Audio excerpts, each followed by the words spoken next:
રાજકોટના અગ્નિકાંડ પછી આખું ગુજરાત જાણે શર્મસાર છે, કારણ કે એક બે નહીં 37 લોકોએ તેમાં જીવ ગુમાવ્યા છે અને તેમાં મોટી ને મોટી બેદરકારી તંત્રની સામે આવી છે।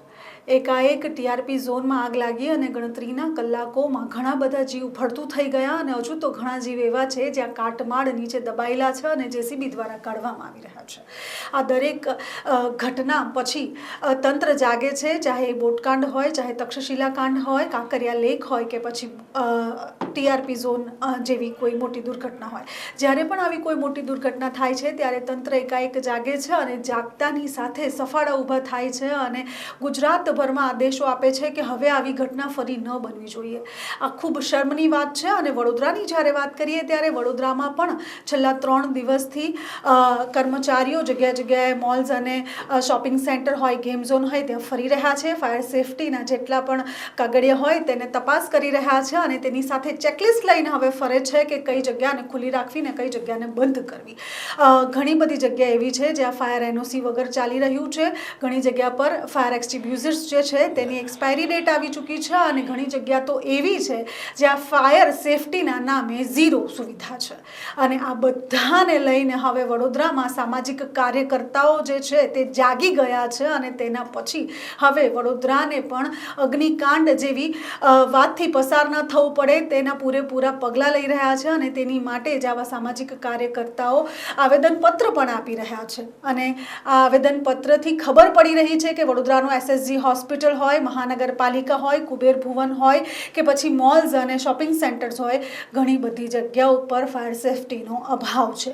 આ જ સંદર્ભમાં આજે વાત કરવી છે, એટલા માટે હેડલાઇન ન્યૂઝના સ્ટુડિયોમાં આજે ઉપસ્થિત છે સામાજિક કાર્યકર્તા અતુલ ગામેચી અને તેની સાથે આજે વાત કરીને જાણીએ કે વડોદરા શહેરમાં હવે આ જે ફાયર સેફટીના નામે એક નવી રમત રમાઈ રહી છે તે રમતમાં આ મહાનગરપાલિકાના કર્મચારીઓ શું ખેલ ખેલી રહ્યા। અતુલભાઈ, સૌ પ્રથમ તો રાજકોટમાં જે અગ્નિકાંડ થયો, આમ તો ગુજરાત માટે ફરી એકવાર શરમનો તમાચો કહેવાય હરણી બોટકાંડ પછી, શું લાગે છે આપને આ તંત્રની જે ઘોર બેદરકારી છે એ હજુય કેટલાના જીવ લઈને નીકળશે?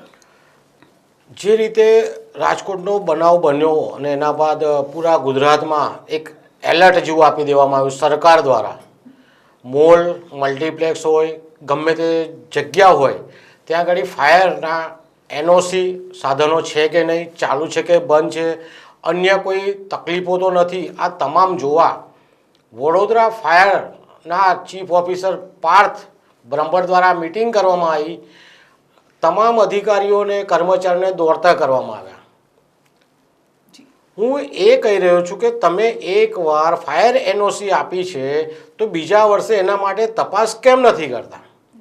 રાજકોટનો બનાવ બન્યો, આટલા બધા જીવ હોમાઈ ગયા છે, ત્યારબાદ મુખ્યમંત્રી આદેશ કરે છે, ગૃહમંત્રી આદેશ કરે છે અને તમામ જગ્યાએ લોકો દોડતા થઈ જાય છે। સૌથી મોટું વડોદરામાં જોઈએ છે તો ઓફિસરો કામ જ નથી કરતા। વડોદરા શહેરમાં જે ફાયર સેફટીના સાધનો લોકો વસાવે છે, મૂકે છે, પરંતુ એની તપાસ કરવા વડોદરા મહાનગર સેવા સદનના ફાયરના કોઈ પણ અધિકારી કર્મચારી જોવા જતા નથી।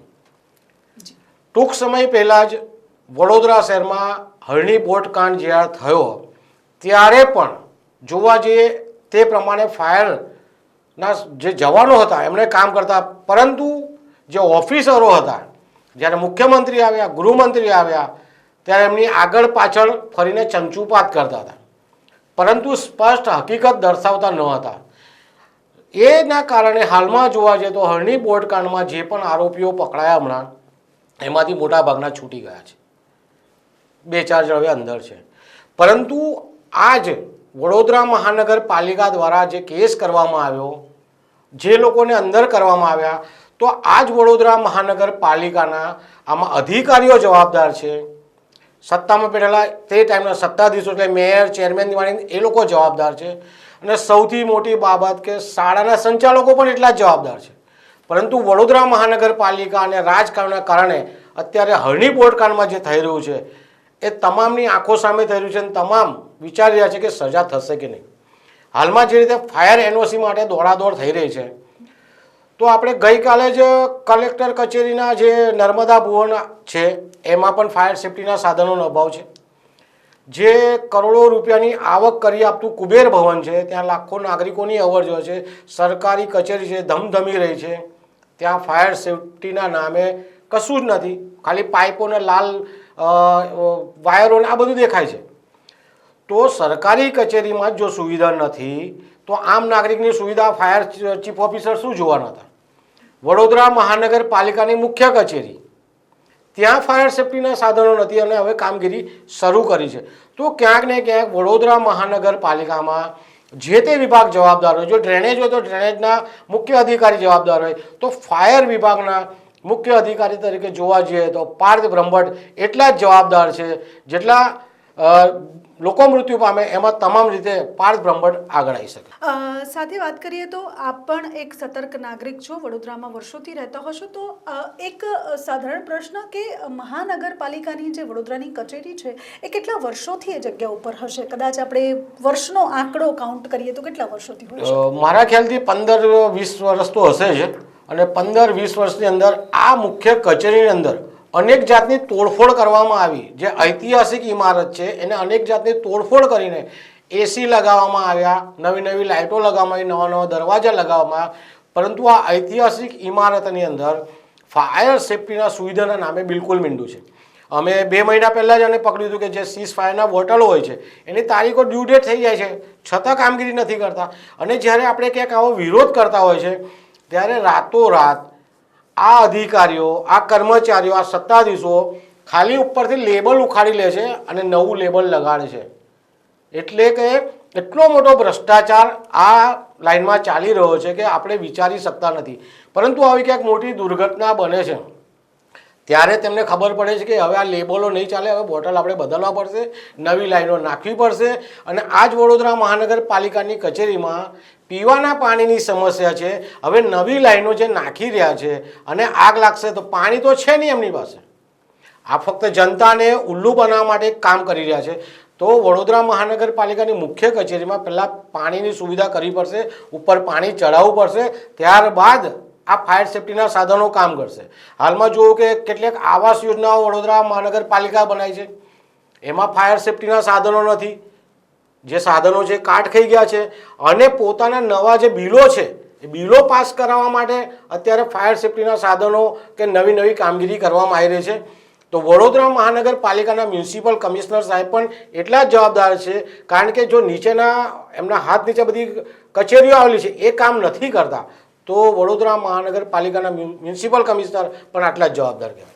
જી, પ્રેક્ષકો જણાવી દઈએ કે જ્યારે કોઈ પણ વ્યક્તિ બિલ્ડિંગનું બાંધકામ કરે કે પોતાની દુકાન કે ઓફિસ કે પછી આવા ગેમ ઝોન કે કોઈ પણ શોપિંગ સેન્ટર નું કામ શરૂ કરે તેવા સમયે તેઓએ ફાયર સેફટી માટેનું એક એનઓસી લેવાનું હોય છે. તેની સાથે સાથે ફાયર સેફટીના જે પણ સાધનો હોય છે તે પોતાના ઓફિસમાં અને પોતાના મોલ્સ વગેરેમાં લગાવવાના હોય છે. તેના પછી હર 6 મહિને યા તો હર વર્ષે જે છે તે ઓડિટ કરવામાં આવે છે. આઈએસ ઓડિટર્સ આવે, બાકાયદા ઓડિટ થાય છે અને જે ફાયર એક્સટિબ્યુઝર્સ લગાવેલા હોય છે ઓફિસમાં તેને સમયાંતરે બદલવાના હોય છે. પણ જેમ અતુલભાઈએ કીધું કે 15 થી 20 વર્ષથી આ કચેરી અહીંયા છે અને 20 વર્ષ જેવો લાંબો ગાળો થઈ ગયો અને એના પછી હવે રાતોરાત ગઈકાલે જે મહાનગરપાલિકા છે તેમાં ગઈકાલે રાતોરાત હવે પાઇપલાઇનો ઊભી કરવામાં આવી છે જેથી કરીને આવી દુર્ઘટના ન બને.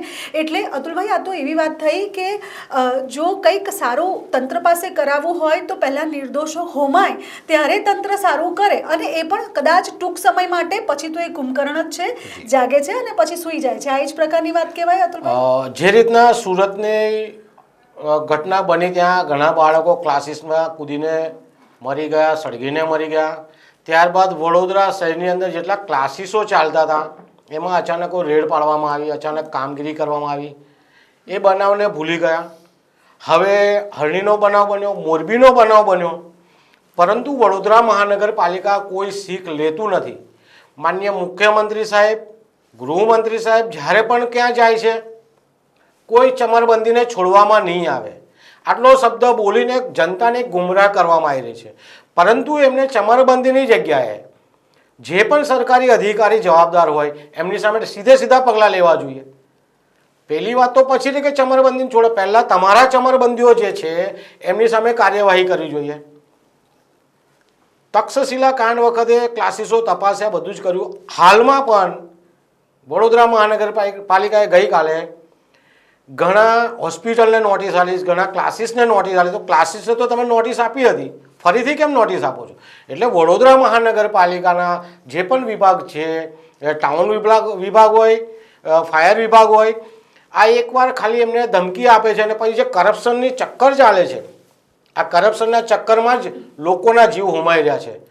પરંતુ આ જાડી ચામડીના સત્તાધીશો, આ જાડી ચામડીના અધિકારીઓ જનતાની પડી નથી. જનતા વેરો ભરે છે, વેરો નથી ભરી તો 18% વ્યાજ સાથે બીજા વર્ષે આપે છે, પણ જનતા વેરો ભરે છે, પણ વેરાનું વળતર આપવામાં વડોદરા મહાનગરપાલિકા ઊની ઉતરી છે. આનો મુખ્ય જવાબદાર મુખ્યમંત્રી સાહેબ પણ કહેવાય, કારણ કે આટલી નગરપાલિકાઓ થઈ છે તો જે આપણા હેડ કહેવાય, ગુજરાતના મુખ્યમંત્રી છે, એમને પણ આ બધું ધ્યાન રાખવું જોઈએ. પરંતુ મુખ્યમંત્રી સાહેબ પણ હસીને વાતો કરવી, હસીને જતું રહેવું. વચ્ચે એક વાત સારી કહી ગયા, અમદાવાદનો વિકાસ થયો, સુરતનો વિકાસ થયો, વડોદરાનો વિકાસ કેમ નથી થયો? તો મુખ્યમંત્રી સાહેબે ડાયરેક્ટ તપાસ કરવી જોઈએ, કેમ વિકાસ નહીં થયો, કોણ પૈસા લઈ ગયું, કોણ ખિસ્સા ભરી ગયા, કયા નગરસેવક કરોડપતિ બની ગયા, કયા ધારાસભ્ય કરોડપતિ બની ગયા. વડોદરા શહેરમાં જનતાના વેરાના રૂપિયા કોણ ઘર કરી ગયું? સાયકલ લઈને આવનારો માણસ અત્યારે 4 વ્હીલરમાં આવે છે, બિલ્ડર બની ગયો, કોન્ટ્રાક્ટર બની ગયો. તો આ બધી તપાસ આપણે નથી કરી શકતા, પરંતુ મુખ્યમંત્રી સાહેબની જવાબદારી છે.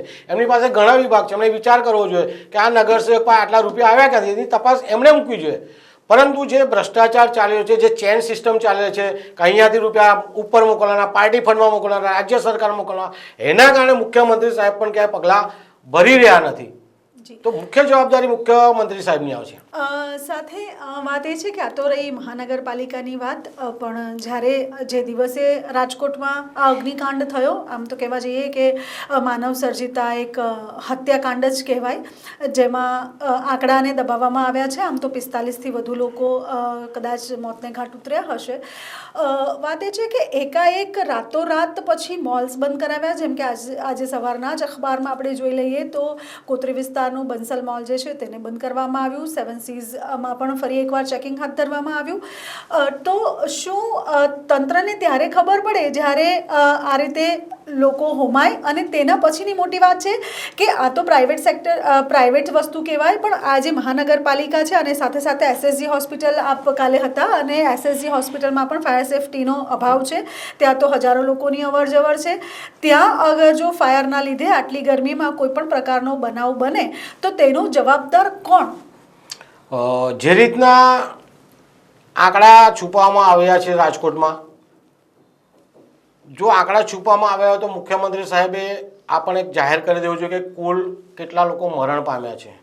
બીજી બાજુ આપણે જોવા જઈએ તો આવું ક્યાંક ઘટના બનતી હોય છે તો એને રિબિન વડે કંટ્રોલ કરવાનું હોય છે ને અંદર કોઈ જઈ ના શકે એ રીતનું રાખવાનું હોય છે. પરંતુ રાતોરાત ત્યાં સાફ સફાઈ કરીને મેદાન ચોખ્ખું કરી દીધું છે. તો આ પણ ક્યાંક શંકાની નજરે જોવા રહ્યું છે. અમારા રીતે તમે શંકાની નજરે જોયું, એટલી બધી શું જરૂર હતી તો આ બધું ત્યાંથી હટાવી લીધું છે. એટલે ક્યાંક સરકારમાં પણ એવું છે કે કંઈક આંકડા વધારે બહાર પડશે, જનતા જાગી જશે. સાથે ગઈકાલે આપણે જે સર સર્જન જનરલ હોસ્પિટલમાં જોયું, ફાયર સેફટીના નામે ત્યાં આગળ જે વાલ છે એ પૂરેપૂરો બંધ છે, પાણીનું પ્રેશર પણ ત્યાંથી જતું નથી. અને એ પણ ક્યાં, જ્યાં બાળકો જન્મી રહ્યા છે એની બાજુમાં જ અગર જો ત્યાં આગ લાગે તો દિલ્હીમાં જે તે બાળકો 7 થી 8 બાળકો હોમાઈ ગયા હોસ્પિટલની અંદર, નવજાત શિશુ કહેવાય. એ નવજાત શિશુમાં અહીંયા જો વડોદરામાં પણ SSG હોસ્પિટલમાં આગ લાગે તો નવજાત શિશુ દોડી ના શકે, બોલી ના શકે, સીધા આગની લપેટમાં હોમાઈ જાય. તો આના માટે સર સયાજી હોસ્પિટલના જે સુપ્રિન્ટેન્ડન્ટ છે એ સીધા જ જવાબદારીમાં આવે, એમને કોન્ટ્રાક્ટ જેને આપ્યો છે એ પણ જવાબદારીમાં આવે. પરંતુ આ જે દર વર્ષે તપાસ કરવાનું છે, તપાસ કરવામાં આવતી નથી અને તપાસ થતી નથી. એટલે કોન્ટ્રાક્ટર બી દર વર્ષે જે બિલ બનાવને બિલ બનાવીને મૂકી દે છે, અને એ બિલની અંદર જે ટકાવારી હોય છે બધાની, સુપ્રિન્ટેન્ડન્ટ હોય, સુપરવાઇઝર હોય, કોન્ટ્રાક્ટર, એટલે એ ટકાવારી છે. ટકાવારીના કારણે લોકોના જીવ હોમાઈ રહ્યા છે. અત્યારે તમે મોલને બંધ કરવા જઈ રહ્યા છો તો શું આટલા સમય સુધી તમને ખબર નથી કે આ મોલ NOC લીધી નથી, NOC લીધી છે તો પતી ગઈ છે?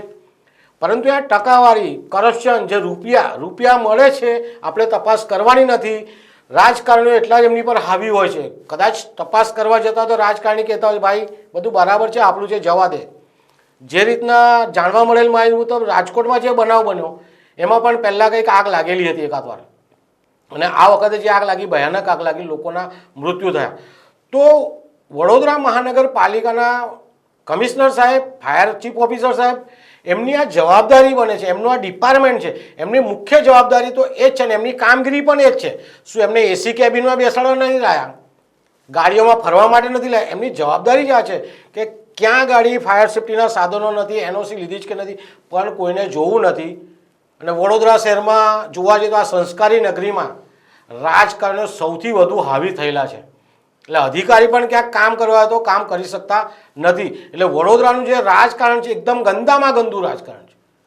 અધિકારીઓ કામ કરે પરંતુ ક્યાંક આ રાજકારણો નડતા હોય. સાચી વાત છે, પણ અતુલભાઈ શર્મની વાત તો એ કહેવાય કે ફાયર એનઓસી જે છે તે પણ હવે તો તેની પણ એક કિંમત ફિક્સ થયેલી છે કે તમારે ત્યાં અગર તમને કલાકની અંદર એનઓસી લેટર જોઈતો હોય તો તમારે 5 થી 7 હજાર કે 5 થી 10 હજાર રૂપિયા આપવાના, અને તેના પછી તમારી પાસે કોઈ પણ જાતના સાધનો હોય કે ન હોય એનઓસી લેટર તો મળી જાય છે. એટલે આ તંત્ર કેટલી હદ સુધી અંદરથી ખોખલું છે તે દેખાય છે. અને એના પછી જો વડોદરા શહેરમાં ફરી એકવાર આવો કોઈ બનાવ બને તો કઈ નવાઈની વાત તો ના જ કહેવાય. તો ભાઈ બરાબર છે. મેં પહેલા જ જણાવ્યું કે વડોદરા મહાનગરપાલિકા, વડોદરા મહાનગર સેવા સદન, આ સેવા સદન નહીં પરંતુ આ એક મેવા સદન છે. આપ જે રીતે જણાવ્યું કે એનઓસી ન હોય, ખાલી ત્યાં વાત કરવાની, પોલિટિકલનો ફોન આવે, વાત થઈ જાય, ભાઈ બધું બરાબર છે, એટલે એની એનઓસીમાં તારીખ બદલી, આ તો નવી એનઓસી એ તારીખમાં આને આપી દેવામાં આવે. હવે એ તપાસ કરવા જતા નથી કે સીઝફાયરના બોટલ છે કે નહીં, એનાથી કમ્પ્લીશન સર્ટિફિકેટ છે ને, બીજું પરમિશન છે કે નહીં, કોઈ જાતની કોઈ તપાસ કરવામાં આવતી નથી. અને આ રીતના વડોદરા શહેરમાં તો ટોટલી રાજકારણ હાવી જ છે. અને અધિકારીઓ, કોન્ટ્રાક્ટરો, જે ચેન ચાલી રહી છે, કરપ્શનની ચેન, ભ્રષ્ટાચારની ચેન, રૂપિયાની ચેન, આ ચેનના લીધે વડોદરા શહેરમાં જો હવે કોઈ બનાવ બને તો આ બધા જવાબદાર કહેવાય. અને વડોદરા શહેરની જનતાને પણ અમે જણાવીએ છીએ કે હવે તો જાગો, ઘણું થયું. 30 વર્ષથી આપણે શાસન આપ્યું છે. 30 વર્ષની અંદર સુરતનો બનાવ જોઈ લો, વડોદરાનો બનાવ, મોરબીનો બનાવ, આટલા બધા બનાવ બન્યા, લોકો, નિર્દોષ લોકો હોમાઈ રહ્યા છે. તો હવે જનતાએ પણ જાગવું પડશે, કરપ્શન કરતા અધિકારીઓને પકડવા પડશે, અને જ્યાં ખોટું ચાલતું હોય એનો બી આપણે વિરોધ કરવો પડશે. જનતાએ હવે બહાર નીકળવું પડશે, કેમ કે હદની બહાર થઈ ગયું છે બધું. અને વડોદરા મહાનગરપાલિકા આપણને પાણી, ગટર, ડ્રેનેજ બધું આપે છે, મફતમાં નથી આપતું. એ સ્વાયત્ત સંસ્થા છે. સ્વાયત્ત સંસ્થા આપણી પાસે વેરો લે છે, વેરાના રૂપે આપણને કામગીરી આપે છે. એટલે કોઈ એમ કહેતું હોય કે અમે તમને આલે છે, પણ મફતમાં આપણને કોઈ આલતું નથી. અને એમણે આ બધી સુવિધાઓ આપણને આપવાની છે, પરંતુ નથી. વડોદરા શહેરમાં સ્વચ્છતા જળવાતી નથી, પીવાનું પાણી મળતું નથી, ગટરો સચવાતી. એટલે વડોદરા મહાનગરપાલિકા જે છે એ ભ્રષ્ટાચારનો એક બોરિંગો બની ગયો છે. વડોદરા શહેરનું નામ ખડોદરા પડી ગયું, વડોદરા સંસ્કારી નગરી, મચ્છર નગરી બની ગઈ. આવા અનેક ઉપનામ વડોદરાને મળ્યા છે. તો વડોદરા શહેરની સંસ્કારી જનતાએ હવે જાગવું બહુ જરૂરી થઈ ગયું છે. સાથે વડોદરા શહેરમાં આપે કહ્યું કે તંત્ર છે તેની બેદરકારી સમયાંતરે બહાર આવે જ છે. શું લાગે છે આ ક્યારે રોકાઈ શકશે આ બધી વસ્તુ? ફરી એકવાર મતદાન પણ થઈ ગયું, 4 તારીખે રિઝલ્ટ પણ આવવાનું છે. શું લાગે છે આ વખતે ફરી એકવાર વોટ માંગવાના નામ ઉપર અને તમારા કામ થશે તેવા વાયદા કરીને ફરી આ વખતે અંદર પાછી લાલિયાવાડી ચાલુ થઈ જશે, કે આ વખતે એવું લાગે છે કે ના કંઈક સારા અર્થમાં વડોદરાનો સાચો વિકાસ થઈ શકે એમ છે? જો વડોદરા શહેરનો વિકાસ થવાનો હોત તો છેલ્લા 30 વર્ષથી આપણે વડોદરા શાસન આપ્યું છે. વડોદરા શહેરને પૂરા ગુજરાતે ભારતીય જનતા પાર્ટીને શાસન આપી દીધું છે, ક્યાંક સારું વિચારીને. પરંતુ ન તો વડોદરા શહેરની વિશ્વામિત્રી નદી શુદ્ધ થઈ, ન તો વડોદરા શહેર ખડોદરામાંથી બહાર આવ્યું, ન મચ્છરો દૂર થયા. સુવિધાઓ આપવાની જગ્યાએ દુવિધાઓ વડોદરા મહાનગરપાલિકાએ આપણને આપી છે. 30 વર્ષના શાસનમાં અનેક મેયર આવીને ગયા, અનેક ચેરમેન આવી ગયા, અનેક કમિશનરો આવી ગયા, પરંતુ વડોદરા શહેરનો વિકાસ રૂંધાયો છે. એ માન્ય મુખ્યમંત્રી સાહેબ બોલીને ગયા છે, માન્ય એમના પ્રમુખ CR પાટીલ સાહેબ બોલીને ગયા છે. તો આ વિકાસ રૂંધાયો છે એનું કારણ છે કે વિકાસ થયો જ નથી. જો 30 વર્ષમાં ભારતીય જનતા પાર્ટીને આપણે શાસન આપ્યું છે વડોદરા શહેરમાં અને વિકાસ રૂંધાયો છે, તો આ રૂપિયા ગયા છે ક્યાં? હવે જો ઇલેક્શન આવ્યું છે, ઇલેક્શન આવે છે એટલે લોકો આ નગરસેવકો કે આ ધારાસભ્યોને નથી જોતા, એ માન્ય પ્રધાનમંત્રીને જોઈને મતદાન કરી રહ્યા છે. બાકી આ અત્યારના નગરસેવકો, અત્યારના ધારાસભ્યો, અત્યારના જે સાંસદ છે એ આ લોકો અપક્ષ લડે ને બેન, 500 મત એમના ના આવે.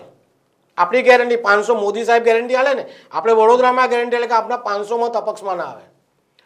પ્રધાનમંત્રીના ચહેરા જોઈને અમને મતદાન થઈ રહ્યું છે. પરંતુ હાલ જોવા જઈએ તો પ્રધાનમંત્રીના પણ જે વાયદા હતા, મોંઘવારી દૂર કરીશું, બેરોજગારી દૂર કરીશું, ભ્રષ્ટાચાર દૂર કરીશું, મોંઘું શિક્ષણ દૂર કરીશું, આ પણ ક્યાંય કશું દૂર થયું નથી. એટલે આ વખતના ઇલેક્શનમાં, લોકસભાનું જે ઇલેક્શન છે 4 તારીખે રિઝલ્ટ છે, જોઈએ શું થાય છે. લોકો નરેન્દ્ર મોદી સાહેબથી ઘણા દૂર થઈ રહ્યા છે એવું વાતાવરણ પણ બની ગયેલું છે. સારામાં સારા લોકોએ મતદાન આ વખત કર્યું છે, મતદાન ઓછી ટકાવારીમાં થયું છે. પરંતુ જે રીતના કહી શકાય કે મોદી સાહેબનો ચહેરો ચાલતો હતો ને વડોદરા શહેર કર્મભૂમિ છે એમની, એટલે વડોદરા શહેર માન્ય પ્રધાનમંત્રીને મત આપે છે. આ નગરસેવકો કે આ ધારાસભ્ય કે આ સાંસદને મત આપતા નથી. હાલમાં જોવા જઈએ તો વિશ્વામિત્રી માટે કરોડો રૂપિયાના ખર્ચો કરવામાં આવ્યો છે, પરંતુ વિશ્વામિત્રી નદી દિવસે દિવસે ગંદી ગોબરી થતી જાય છે. વડોદરા શહેરના તળાવો જોવા જઈએ, કરોડો રૂપિયાના ખર્ચા બ્યુટિફિકેશન કર્યા. આપણે સુસાગર તળાવ જ જોઈ લો, ટૂંક માછલીઓ મરી જાય છે. દર 2-3 મહિના માછલીઓ મરવાનો પ્રોસેસ ચાલુ છે. બીજા તળાવો છે ગંદકીથી ખદબદી રહ્યા છે. વડોદરા શહેરના નાગરિકને પીવાનું પાણી ચોખ્ખું નથી મળતું, મળે છે ગંદુ પીળું પાણી મળી રહ્યું છે. એટલે હવે આપણે જો વડોદરા શહેરનો વિકાસ કરવો હોય તો જનતાએ જાગૃત થવું પડશે. કયો ઉમેદવાર છે આપણી માટે, કયો ઉમેદવાર દોડી શકે એવો છે, કોણ આપણું કામ કરશે, આવા ઉમેદવારને હવે મત આપવા પડશે. નહીં કે ભાજપ કે નહીં તો કોંગ્રેસ. ઉમેદવાર કામ કરતો ઉમેદવાર હોય એવાને મતદાન કરવાથી વડોદરા શહેરનો જે વિકાસ રૂંધાયો છે એને ક્યાંક ઓક્સિજન મળશે.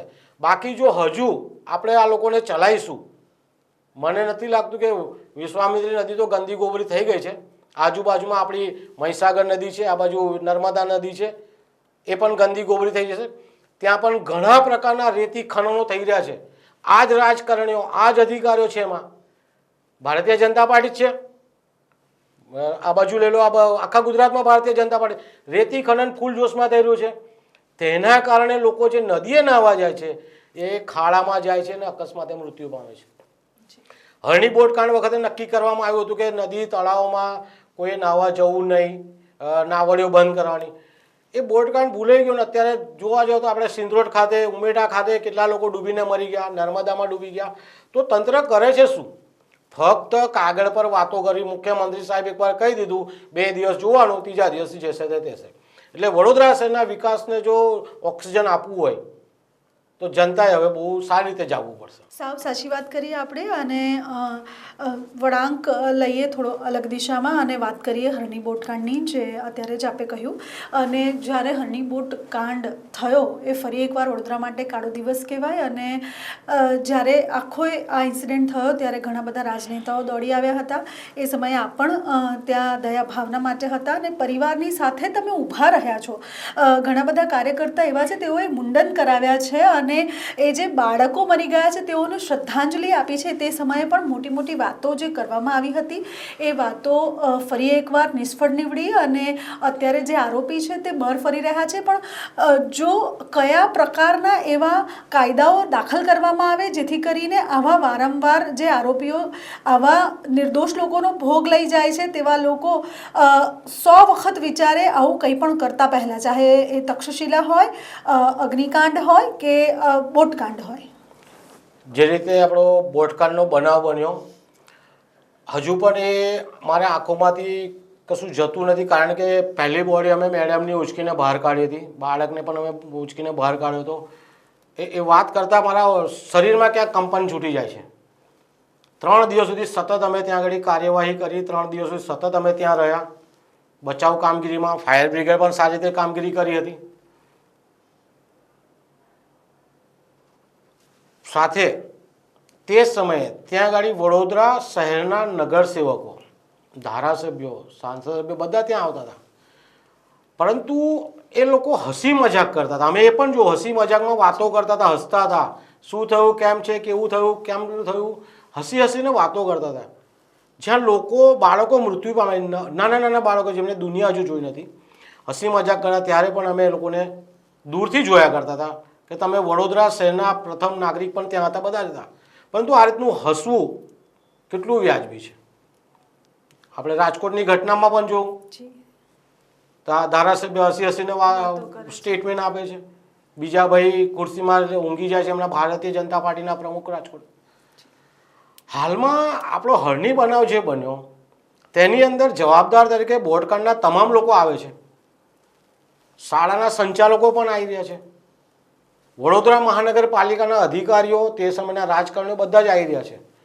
પરંતુ અહીંયા ચાલાકીથી એટલો કેસ કરવામાં આવ્યો, ખાલી બોર્ડકાંડના જે પણ લોકો ત્યાં બોર્ડ હતા એ લોકો પર કેસ કરવામાં આવ્યો, એમાંથી ઘણા બધા છૂટી ગયા, હવે 4 જણ અંદર છે.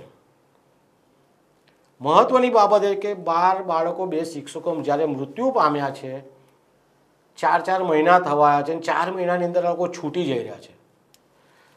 તો ક્યાં ગયા ભારતીય જનતા પાર્ટીના સત્તાધીશો કે એમણે આ કેસ કર્યો નહીં? આગળ હાઈકોર્ટમાં પણ ગયા નહીં, કોઈ બોલવા તૈયાર નથી. સૌથી મહત્વની બાબત કે જે બાળકો મરી ગયા છે એના પરિવારને પણ મળવા ગયા નથી.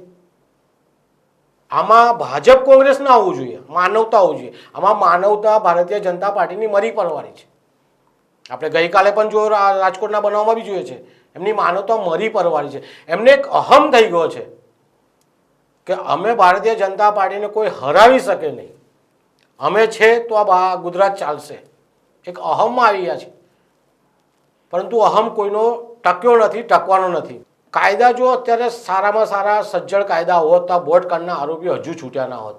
પરંતુ જ્યારે કાયદામાં ક્યાંક ને ક્યાંક ઘોરીને પી જતા હોય છે, હાઈકોર્ટ બધું જ કામ કરતી હોય છે, પરંતુ અહીંયા રાજકારણીઓ હાવી થઈ જતા હોય છે. રાજકારણીઓ સારા લોકોને મૂકીને અમને છોડાતા હોય છે. આમાં પણ એક ભ્રષ્ટાચારનો ભાગ છે. મારા ઘરમાં કાંઈ થયું હોય, મારી શિયાળામાં ગોદડી એટલે મને ઠંડી લાગે, એટલે આ લોકોને એવું છે કે જે થયું એ થવા દો, આપણે અમને છોડાઈ લો. અને આ લોકો છૂટી રહ્યા છે. એમાં પણ ક્યાંક મોટો રોલ તો રાજકારણીઓ નિભાવ્યો છે, એના વગર છૂટે નહીં. નવા કાયદામાં એવું લાવવું જોઈએ કે જ્યારે પણ જેને જે કોન્ટ્રાક્ટ આપ્યો છે, જે ટાઈમમાં કયા કમિશનર છે, કયા અધિકારી છે, કયા મેયર હતા, એ તમામની સહીઓ સાથે કે અહીંયા કોઈ પણ બનાવ બનશે એની જવાબદારી અમારા સૌની રહેશે. પરંતુ અહીંયા થાય છે એવું કે કમિશનર સાહેબ જવાબદારી મને આપી દે, અમને આપી દે, અમને આપી દે, એટલે બધા જવાબદારીમાં છટકબારી મળી જતી હોય છે. એટલે અધિકારીઓને છટકબારીઓ મળતી જાય છે. કમિશનર મુખ્ય વડા છે, એમની જવાબદારી છે, એમને પર જ કાયદો કસાવવો જોઈએ. પરંતુ અહીંયા કાયદામાં એવું કંઈ થતું નહીં. જો આ બોર્ડકાંડની અંદર પહેલેથી શાળા પર કેસ કરવામાં આવ્યો હોત, વડોદરા મહાનગરપાલિકા પર કેસ કરવામાં આવ્યો હોત અને બોર્ડ સંચાલકો પર, તો આજે બધા અંદર હોત ને કોઈ છૂટ્યા ન હોત. પરંતુ રાજકારણ જેટલું વડોદરા શહેરનું હાવી થયેલું છે એના કારણે લોકો છૂટી ગયા છે. હું મુખ્યમંત્રી સાહેબને પણ કહીશ કે એવો કાયદો લાવો કે મારા કારણે કોઈનું મૃત્યુ થાય છે તો મને પણ એવી સજા મળવી જોઈએ. આવો જ કાયદો લાવવો જોઈએ. જે તે રાજકોટનો બનાવ બન્યો છે, આટલા બધા સળગીને બચારા મરી ગયા છે, નાના ભૂલકા થઈને મોટા લોકો, કઈ રીતનું એ દાઝ્યા છે. આપણે એક અગરબત્તીનું તણકલું પડે, દિવાસળી પડે તો આપણે આમ ફુલ્લો પડે, આમ 2 દિવસ ચચર્યા જીવતા ભરતું થઈ ગયા છે. તો મુખ્યમંત્રી સાહેબ એવો જ કાયદો લાવે કે જે આના માટે જવાબદાર હોય, અધિકારી હોય, કર્મચારી હોય, જે બી આખી બોડી હોય, એ તમામને આવી સજા આપવી જોઈએ. નહીં તો પછી ફાંસીની સજા સુનાવવાની તૈયારી કરવી પડે. આવું ને આવું જો ચાલતું રહેશે તો બાળકોના ભવિષ્ય, આપણે વિચારીશું કે મારું બાળક પ્રવાસે ગયું છે, મારું બાળક ગેમ ઝોનમાં ગયું છે, પણ સાંજે આપણે જ્યારે આવા સમાચાર મળે છે તો બોલવા જેવા શબ્દો નથી બેન, કેમ કે કાયદા એવા છે કે લોકો છૂટી જાય છે. તો મુખ્યમંત્રી સાહેબ, ગૃહમંત્રી સાહેબને એટલું જ કહીશ કે કાયદો એવો લાવો કે જે રીતે જરૂર મળતા હોય એની સામે આ તમામ સામે આવા જ પગલાં ભરવા જોઈએ. કોઈ ચીમકી નહીં, કોઈ કેસ નહીં, સીધી કાર્યવાહી કરવી જોઈએ. છેલ્લા જતા એક પ્રશ્ન કે વડોદરાના વિકાસની વાત હોય કે વડોદરાના ન્યાયની વાત હોય, જ્યારે સામાજિક કાર્યકર અતુલ ગામેજીએ લડત આપવાની હોય ત્યાં અતુલ ગામેજી કઈ જગ્યા પર ઊભા રહેશે અને વડોદરાના વિકાસમાં કઈ રીતે પોતાનું યોગદાન આપશે? હું છેલ્લા 35 વર્ષથી વડોદરા શહેરના વિકાસ સાથે, વડોદરા શહેરના પ્રાણ પ્રશ્નો સાથે કામ કરતો આવ્યો છું, કરતો રહીશ. મારો ગોલ એક જ છે કે મારા વડોદરા શહેરનો વિકાસ જ્યારે રૂંધાવ છે, માનનીય મુખ્યમંત્રી સાહેબ જ્યારે આવું બોલતા હોય તો મને હવે વધુ કામ કરવાનો સારી તક મળી છે. અને મારી સાથે અન્ય સામાજિક કાર્યકરો, અન્ય નાગરિકો પણ જોડાય, જેથી કરીને આપણે વડોદરા શહેરના વિકાસને જે રૂંધાયેલો છે, વડોદરા સેવા સદનમાં જે મેવા સદન ચાલી રહ્યું છે, આને આપણે બધું બહાર પાડવું પડશે. જે પણ ખોટા કામો થતા હોય એને પણ આપણે જોવા પડશે. હું 24 કલાક વડોદરા શહેરના વિકાસ માટે દોડતો રહ્યો છું, દોડતો રહીશ અને કામ કરતો રહીશ. શાસક હોય કે વિપક્ષ હોય, એમને મારી મદદ જોઈતી હોય તો પણ હું મદદ આપીશ ને મને મદદ જોઈતી હોય એ પણ મને મદદ કરે.